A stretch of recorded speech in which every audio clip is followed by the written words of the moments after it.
You've seen the awesome room setups on shows like Critical Role, High Rollers, Dimension 20. Have you ever wondered what it would be like to have a room like that in your house? Today we sit down with Daniel Hanzlian. Am I saying that right? That's correct. Perfect. Perfect. And we're talking about building a game room for D&D or other role-playing games exactly like that, where it fits the bill of total immersion. So welcome to How to Be a Better DM. Like I said, we are joined by Daniel Hansland today, and I'm Justin Lewis, your host, here with Tanner Wayland. Go ahead and say hi, Tanner. Hey guys. And this is the show for dungeon masters who want to make better sessions without going to college for an acting degree or becoming a writer. You just want to do better without spending years and years and years. And we're excited to talk about today's show. So let's just dive right in. First of all, Dan, thanks for being with us. Thanks for taking time out of your day. Happy to be here. Yeah. First question I wanted to ask: What are the biggest benefits you've seen from building out the game room that you have? Well, we used to play in my living room or dining room, I guess it is, but basically the living room. And then eventually I was like, I think I could do a little bit better. I think we could make something out of this. So we ended up building this table. And ever since we built the table, everything's kind of built off from there. But ever since then, it's kind of enhanced every little bit of the game because every time I add something to the game room, it feels like everyone gets a little bit more immersed. Like even so much as like the candles or the walls and stuff like that are in my setup. It just feels like it's added a little bit more immersion, so I don't have to focus so much on myself and doing all the acting and all that. I can kind of rely on the setup to kind of take care of some of the little pieces of D&D that kind of make it what it is. So Absolutely. I think for podcast listeners, I should probably describe to you the room that if you go to his Instagram, it's actually Danzlian, the DM. So Danzlian, the DM. You can see what I'm talking about, but in the middle of the room, you have this very large table. And the best way I could describe it, I'm guessing 8 feet across at its widest point, right? it's actually 12 feet. 12. Oh my Whew. gosh. That's whew. 12 feet by, I think it's 10 and a half feet is That the is awesome. length. Yeah. Yeah. So, and the corners are, I guess you would consider them tapered or Mhm. cut, so a person can actually sit on the corner. There are a total of 8 seats around the west, east, and south sides of the table, and the north side is the DM spot, which is actually inset. Probably, I'm guessing 2 to 3 feet into the table. Correct. Yeah, it's about 2 to 3. That's So awesome. And the table is finished with this nice kind of a little bit darker finish. Not the darkest I've seen, but not the lightest. And in the middle of the table is this pretty big TV screen facing up that you put minis on and things like that. So that's just the table. Behind the table and on the walls are kind of a stone fascia, right, on the mhm. walls. And Yeah. then there are candle sconces throughout the room, and then ivy hanging. There's a shield behind the DM seat. It's really just an amazing thing. Also, if you look up and you're in the middle of the room, you see kind of a cloudy sky with kind of cotton and LEDs up above the cotton, so it kind of gives the thunder effect. It's a really cool setup. Um, so obviously, with all of that, you said you started with the table, which I think is a really interesting thing because that's how with D&D, you start with filling up the table. So Mhm. what gave you your idea for the table that you wanted? So initially, it was a friend of mine and I worked together, and we had the initial group was basically just work people. So, well, we were building tables, not like actually just kind of assembling tables because we worked at a furniture store, and we were doing basically we would build the tables and then they get sent out from the warehouse and they go to other people's houses and stuff like that. So we were getting into the furniture side of building stuff. And we're like, we could easily build something like this. It's not like that much. A couple screws here, a couple bolts, shave down the edges, a little bit of sanding. But so Yeah, he kind easy. of kept giving it in like my head. I'm like, we could definitely do it. We could definitely do it. So we kept bouncing off ideas. We ended up getting initially we grabbed some blankets and then laid them out on the floor in my basement and kind of the shape that we were looking to get. And I'm like, I saw a lot of tables online and no one really had a way that everyone can see like the center of the screen evenly. And that was like the biggest selling thing for why we went with the table we went with. So, but the whole process of building it probably only took about a week, but the planning took probably at least 3-4 weeks of just kind of deciding what we wanted. So, but that was the initial idea, was just to get the table going. And then after that, I was like, this is probably good enough. But then I was like, I think I could do some of the walls. And then I was like, I think I could do something with, everything around the table. So it just evolved from just building that initial table. And again, the real reason why I wanted it was for the screen, because I mean, initially I was drawing hand maps, and it's cool, but it takes a lot of time. And then I kept seeing all the digital maps that are available, and I was like, oh my god, if I could just get a TV on the table, we're good to go. Yeah. So. And the nice thing is, since it's built into the table, because I've had one where it's it's just like in a box, and you put that on your current table, and it takes up a lot of space. And so it's a lot better that way. Now, here's a question. With hindsight, obviously it's a great table. With hindsight, is there anything you would have added to it at this, like now that you've used it for a bit? I have some plans to potentially make some additions. Yes. Maybe something with fog. Ooh. I'd like to have some holes underneath in a way that they can maybe funnel some fog into. Obviously some more LEDs. Obviously everything's LED out, but LEDs are easy. something nice to put on there. Love it. Maybe even some speakers built into the table, give it a little bit of rumble effect. Could be kind of cool. That'd be sick. All of these are obviously things you could do now. But if I was going to redo some things, I would probably just try to do the woodworking a little bit better. But it was the first table, so I couldn't really. So there's little cracks and little creases and stuff like that. But at the end of the day, I think it turned out way better than I would have expected. Because, I mean, I'm not a carpenter at any means, so.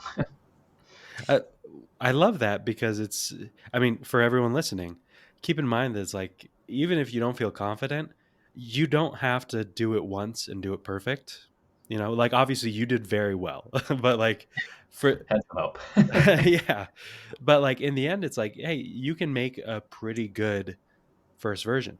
And then with time, you can be like, oh, next time I try this, I'll upgrade it in these specific ways. You don't have to be perfect the first time. And the same goes for the other aspects of your room. You don't have to, get everything right. You can start with a starting line, and then everything moves from there. It's just about getting started. Yeah, I'm a big proponent of dip your toe in, and then if you like it, go the next like half centimeter, right? So the next big question that comes to my mind, I'm kind of an Ebenezer Scrooge. How much did just the table cost to where it is today? So the initial table itself costs roughly between $1,200 to $1,400. So that's with the TV costing almost half of that. Yeah, so that makes sense. Which is huge, because they go for a lot more than that.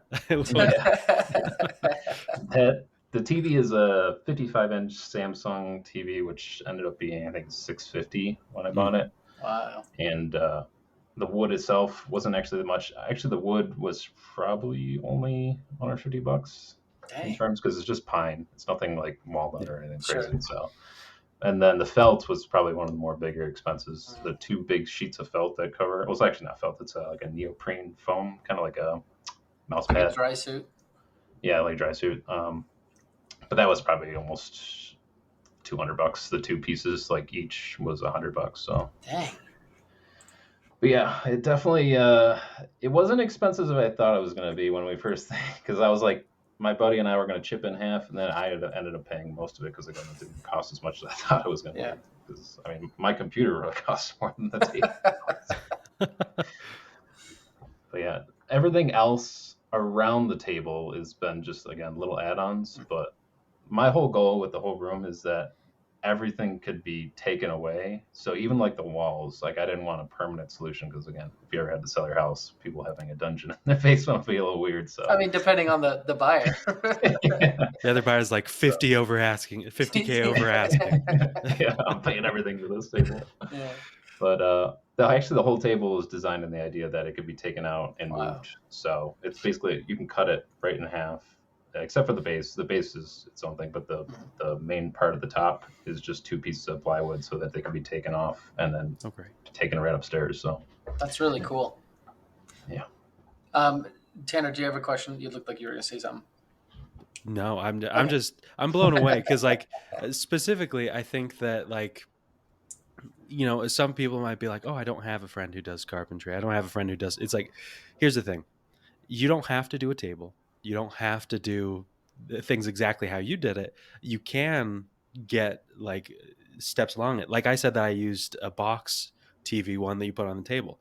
If you're just using hand drawn maps right now, and you're like, oh, I want to kind of upgrade it a little bit, you can make a like little holding box and buy a very cheap TV for not that much. And then same for anything you want to hang on the walls. Obviously, I mean, here's a question: that shield, where'd you get that shield from? It's actually just the Amazon purchase right there. That's I love it. It's not as heavy as like a regular shield defibe. It's more of a thinner metal, but the way I was looking for shields everywhere and I couldn't find anything I liked, and then I just like, I'm just gonna go on Amazon, see if maybe they got something there. I was like, oh my god, this is exactly what I just need. Classic. Just needed something to hang behind me to kind of bring the center focus behind kind of that area, and again, gives a nice little backdrop as opposed to like just. I thought maybe cross swords would be kind of cool too, but kind of settled on the shield. Love it. Yeah. Yeah. And my point there is that like, you can find cool random pieces of like stuff. Like maybe you go to a farmer's market or to your local geek store, or you just go on Etsy, and you can fill in your room with like a lot of cheaper things, but then have like some key pieces that people are like, oh my goodness, you must have spent so much, or man, this is so much. And then you're like, I got it on Amazon. My biggest thing that I would say for people if they want like a cheap thing Mhm. that like transform the whole room is definitely the walls. Those walls, I mean, that is like the cheapest thing in my room is the walls, but I think it brings like the whole room together. And you can do that even in your dining room, your living room, wherever you want. I mean, those walls are basically just a kids party wallpaper, which costs less than $20. And then I took a backdrop from like a photography backdrop of wood planks, and then I just cut strips of the wood planks and taped it over the seams, and it's all basically pinned to the wall, but you can literally just tape it to the wall with like Wow. painter's tape or something like that, and you could just take it down whenever you want. It's cheap. Dang. And so for this whole process, like, have you felt like it has had any drawbacks, or like maybe have you spent a lot more time than you expected, or has it been pretty good? Honestly, for the setup of it, some of the more time-consuming things, obviously the table took a while, but Yeah. the most time-consuming thing was probably recently when I put that cloud ceiling in. But again, it's more of just like a lot of that just is like an hour or two every day Yeah. of like gluing and putting stuff together, and then actually assembling it doesn't take that long. But so far, I haven't really regretted too much of the things that I've gotten. There's a couple things I would like to get, but obviously they're expensive, projectors and stuff like that. But Yep. a lot of it, again, it comes down to costs, and it's like, can I really justify buying something that's $1,000, or is it all right how it is? When setting any scene, it's imperative that you tap into the 5 senses. When it comes to sound, one of the best ways to do that is with music, ambiance, and sound effects. And that's why we've teamed up with Monument Studios. Monument Studios provides easy-to-use soundboards perfect for dungeon mastering in any setting. If you want to see this in action, go to fantasy-plus.com and get 10% off of your first month when you get their Fantasy Plus app by using the code BETTERDM at checkout. Again, that's fantasy-plus.com and BETTERDM at checkout. Use music to amplify your gameplay.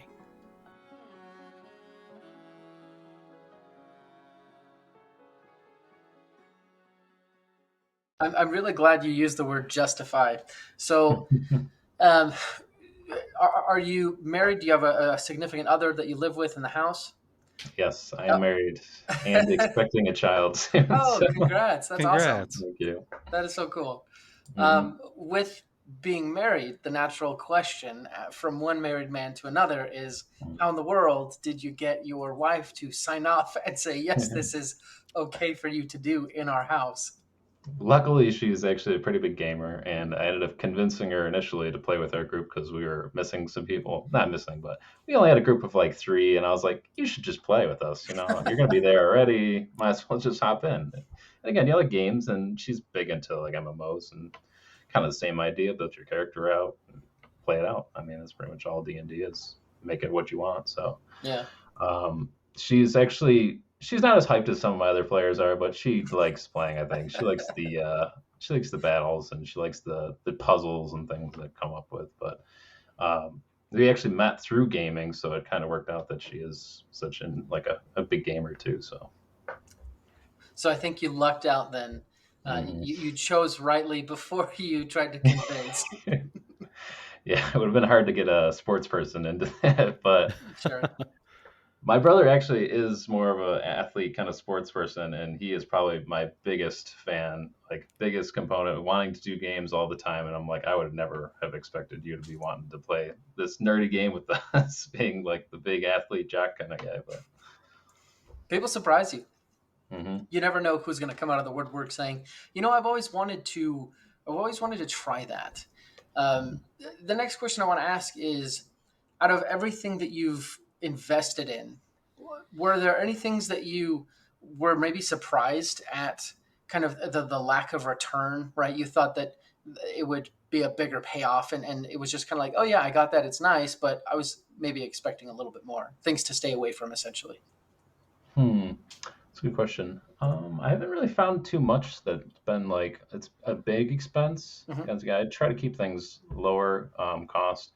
I really honestly need to get more into 3D printing because I bought two Hmm. 3D printers and there's so much like you do with it, but I feel like it's such a daunting task sometimes to like sit down and actually put it together, like Yep. put together what you want for your game. So in terms of cost, they probably one of the more expensive things that I don't use as much as I probably should. Yeah. So No. it's definitely good to have like if you're just want to build terrain for a lot of it, but in my opinion, uh, it could be used more. If you're into that kind of thing, go for it. But if you're just like, I might use it, I probably would stay away from it in terms of like cost to what you really get for it. Because Yeah. it's a project.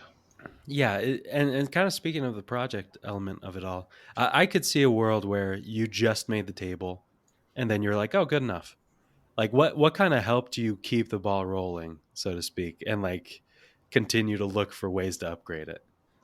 It's actually just the players. I feel like every time I see them come in and they see something new, they're like, "Oh my god, this is crazy!" Like when I just unveiled, I think it's been a month or two since I unveiled the ceiling. When they saw that, they're like, "Oh my god, what the believe you made the ceiling." Every time they think it's like some professional comes in and does it. I'm just like, it's not that hard. You just kind of you sit down, you plan it out, and then you try to make it as best you can. And again, nothing's gonna be perfect, so people are not gonna notice the imperfections, but you will. Like Yeah. everything about my table, I'm always nitpicking, but again, they're just like, "This is amazing. I don't know how you did this," and it's like you just got to do it sometimes, and most people won't realize the little cracks. It's even when you're playing D&D, you don't like you might like criticize yourself, but at the end of the day, some people love what you did. So Uh, Yeah, and I think that's huge. I love that kind of insight that like, hey, half the reason, sorry, the whole reason we're DMs is because we just like the reactions of the players, right? Like if you're going to spend that extra amount of time thinking about how to role play something or drawing or even drawing a map, even before you have any of that stuff, you're doing it because you're like, oh, I want this to hit harder with the players, mhm. and so it's like to some extent like if you start that journey just by upgrading something, then you'll get a good reaction and then you can kind of keep the ball rolling easily that way, you know. exactly. Thanks. So Dan, if you were to go back and do it all again with the knowledge that you have now, what things would you do first? Like, give us a step by step. This is what I would do first in order to create the optimal game room. Yeah, it's definitely you want to make sure that you have the right space for what you want to do. Because again, my basement's pretty long and there's a lot of room with it, but even now I'm like, ah, man, I wish I had a little bit different space, a little bit taller ceilings, a little bit this. But again, it's just deciding where you want it and then kind of Mhm. building out from there. But again, I think a table, even if it's not built, just putting something in the center of the room to kind of fill the space that you want to have. And again, making it so even if you just have like a regular table, you can always add another table to it if you want like more DM space or something like that. But again, I feel like that's such a crucial area to kind of set in stone and then kind of work your way out with. Again, I think walls is such a huge important thing because most people are looking at the walls at all times. You're usually like looking around, oh, there's the walls. But if you can just build from the center out, I think that's probably the best. Again, ceilings are, I mean, the tiles on the ceiling are cool and all, but at the end of the day, that's not really that important. I think again, what you have at the center of the table, and again, what you're doing with it, like whether it's a TV or just if you actually have terrain that you're using, I think that's the most important thing to start with. So that's where I would have definitely started Wow. from again. Nice. Well, I think that's actually quite insightful because it actually describes D&D itself, right? We start in the middle and then we work our way out, filling out all the details and things like that. Um, Dan, I've seriously enjoyed having you on the show. Let's close out with our final tip from each of us on this is what you want to do if you want to build a game room, i.e., more immersion for your players. And Dan, you can choose if you want to go first, giving the tip, or last. Thanks again for listening to our show. If you like our content and would like to engage with more of it, head over to our Instagram account at How to Be a Better DM and give us a follow. Make sure to watch some of our Dungeon Master rules videos while you're there to give yourself some more structure and procedure as a Dungeon Master. Also, don't forget to reach out with a DM and we can talk shop and I can get to know you a little bit better. Thanks again for listening. Go last. I want to hear what you guys have to say about this. All right, all right. I can go first, Tanner, if you're all right with that. Okay, so players, here's my tip for building out your game room. And the first tip, I'm going to cheat. I'm going to give two. First tip is to start, right? A lot of people, we've already said this in the show, a lot of people, they wait till the timing is right or till they have everything planned or till some other quotation mark.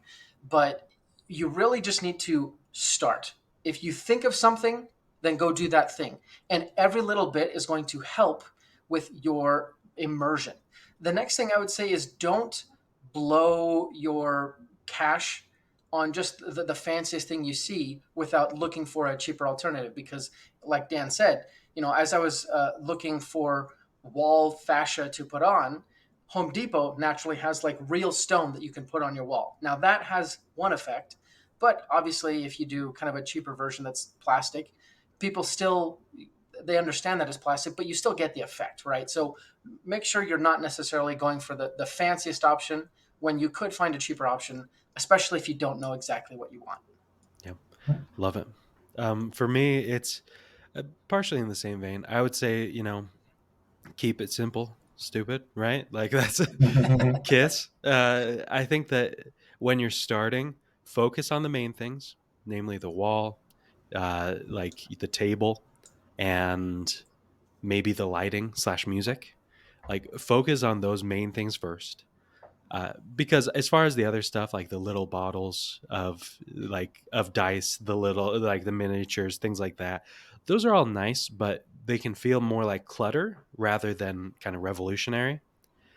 And so if if you focus just most like, hey, if I'm going to save up money for anything, it's going to be for a tabletop TV, or it's going to be for some like you were saying, some cheap affordable like wall hangings like that you can just put up and it suddenly changes.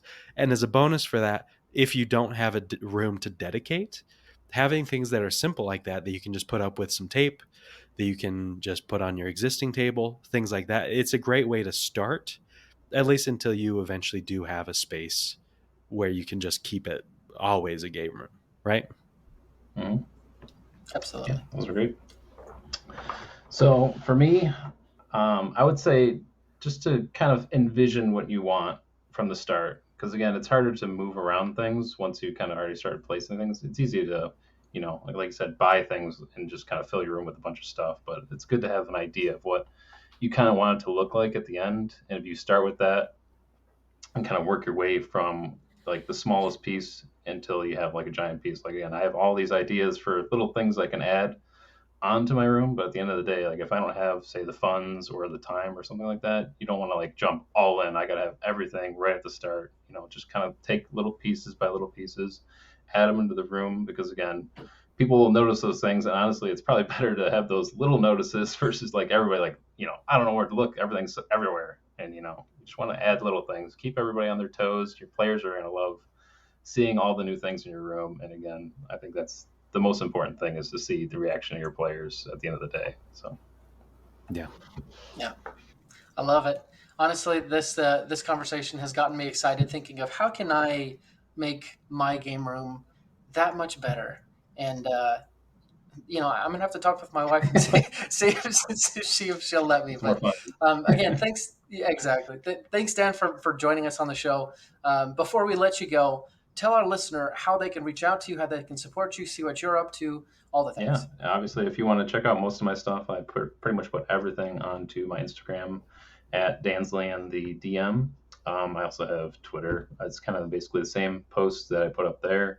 But anybody's feel free to reach out to me. I'm more than willing to help you with your setups, and I always send out my blueprints that I have for my table. Anytime anybody asks, I probably get at least a couple a week people wanting the blueprints, and I'm more than willing to kind of send those out, or even just help with ideas of what I did and kind of things that have worked for me. So definitely feel free to reach out and DM me anytime you want. I usually try to respond as long as it doesn't end up in the spam. I try to get it the day of. Excellent, excellent. Well, listener, we're going to let you go so that way you can go start building your game room. And we just ask you one quick thing.